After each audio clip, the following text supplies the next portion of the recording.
Social मीडियावर भाजपचे आमदार राम कदम यांचा व्हिडिओ बघितला। त्या व्हिडिओमध्ये राम कदम महाविकास आघाडीच्या कार्यकर्त्यांवर आरोप करताना दिसत आहे। आरोप कसला की लाडकी बहीण योजनेचे फॉर्म ते चुकवत आहे, महाविकास आघाडीचे कार्यकर्ते चुकत आहेत। अक्षरशः 100% खोटा आरोप ते राम कदम करत आहे, कारण की त्यांना ग्राउंड लेवलला काय परिस्थिती चालू आहे, सरकार काय किती चेंजेस करतं हे काहीच माहिती।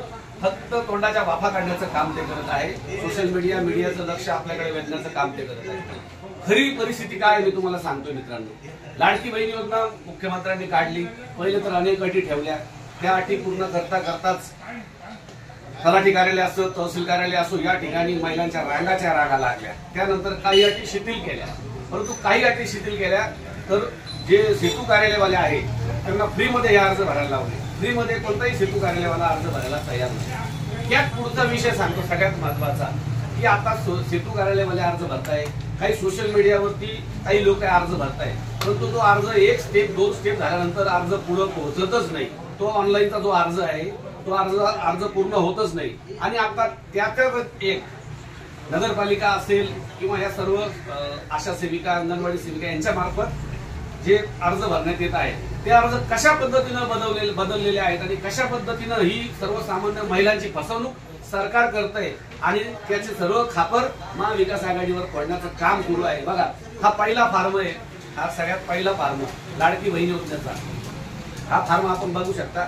अशा पद्धतीने फॉर्म दिला होता कोरा, ह्याच्यावर कोणाचा फोटो नाही। हा पहिला फॉर्म होता मुख्यमंत्री लाडकी बहीण योजनेचा। हा फॉर्म त्यांनी बदलला।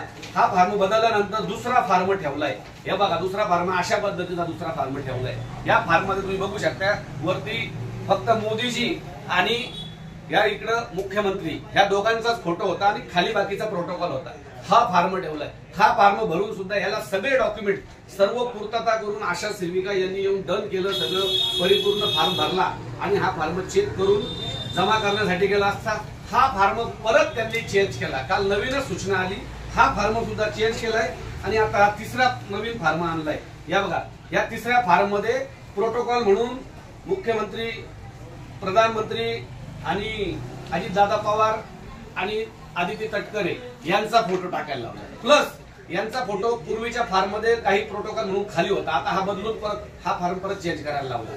आता याच्यात परत एक चेंज आज सकाळीच कार्यालयातून अशी माहिती मिळाली की एक चेंज काय की जे स्वयं घोषणापत्र होतं, हे स्वयं घोषणापत्र तुम्हाला दाखवतो।